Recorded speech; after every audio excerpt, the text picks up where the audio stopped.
sintoma do greening aparece geralmente em um galho de coloração amarelada, em contraste com o verde normal do restante da planta.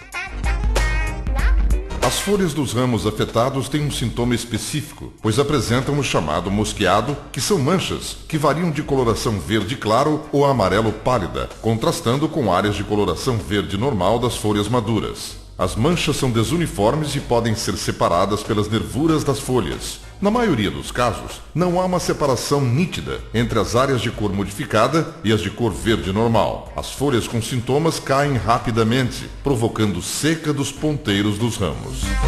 Em alguns casos, não se observa o mosqueado típico. As folhas dos ponteiros ficam apenas amareladas. Esse tipo de sintoma é mais comum no outono e inverno e em plantas novas. É comum também a ocorrência de sintomas semelhantes à deficiência de nutrientes nas folhas.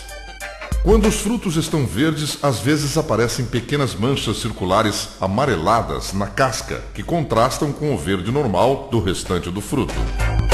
O fruto fica deformado, pequeno e sem simetria. Se cortarmos o fruto assim, no sentido longitudinal, é possível verificar que os filetes que saem do pendúculo ficam alaranjados. Frutos de ramos afetados pelo greening caem precocemente, provocando grandes prejuízos.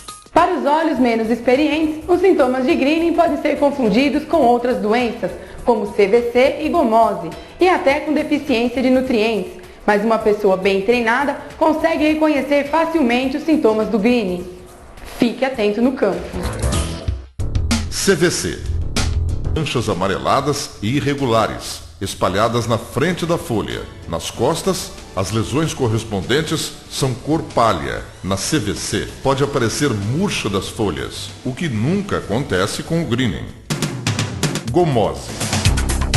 Na gomose, as folhas ficam amareladas, a CVC provoca o surgimento de pequenas manchas e a nervura central mais clara. Os sintomas nas folhas aparecem em decorrência das lesões no tronco, localizadas próximo ao solo e às raízes. Geralmente, a casca do tronco próximo ao solo apodrece. Também pode haver goma nessa região. Rubelose.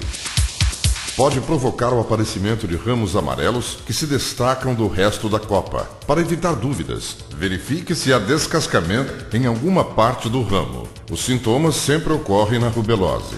No caso do greening, a casca dos ramos não apresenta nenhuma normalidade. Deficiência de zinco.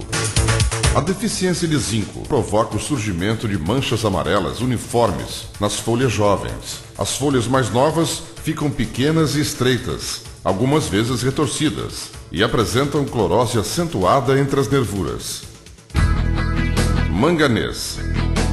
Os sintomas da deficiência de manganês são mais frequentes em partes da planta que ficam na sombra, aparecendo cloroses entre as nervuras. No entanto, são mais pálidas e menos acentuadas que as de zinco, e sempre ocorrem nas folhas mais novas da planta.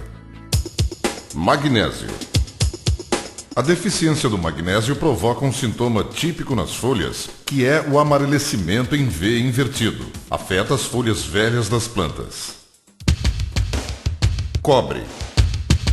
Quando ocorre deficiência de cobre, as folhas dos ponteiros ficam de cor amarelada. Os ramos mais novos apresentam bolsas, ondulações e pequenas rachaduras na casca, o que não acontece no greening. Quando se corta essa bolsa, pode perceber no seu interior uma goma marrom. As deficiências morrem normalmente de forma generalizada no pomar, diferentes de doenças que morrem esparsas ou em reboleiras no talhão. Caso a dúvida persista após a observação dessas dicas, é possível fazer um teste em laboratório para a comprovação do greening. Para o diagnóstico seguro da bactéria do greening, o produtor deve coletar folhas que sintomaticamente representam a doença. Essas folhas são folhas que estão normalmente abaixo daquele ramo amarelo principal que nós constatamos quando vemos a doença. Essas folhas têm sintoma típico de mosqueamento e que são típicos dessa doença. Então o produtor deve concentrar o esforço de coletar essas amostras e enviá-las ao centro de citricultura ou ao fungicídios. O número de folhas coletadas deve ser no mínimo 10, embaladas em um saco plástico e bem identificadas quanto à propriedade, o talhão, a rua e a planta. Lembrando que o laudo emitido é em função da planta, não é da propriedade. Então, por isso, a identificação deve ser bem segura. O Centro de Citricultura, por sua vez, poderá emitir laudos conclusivos da presença ou não da bactéria do greening nessas amostras. Lembrando ao produtor que a observação constante, a vigilância, o levantamento de plantas assintomáticas é essencial para o controle dessa doença. É muito importante conhecer bem os sintomas para identificar todas as plantas doentes e efetuar imediatamente as medidas de controle. Lembre-se, o greening evolui rapidamente no pomar infectado.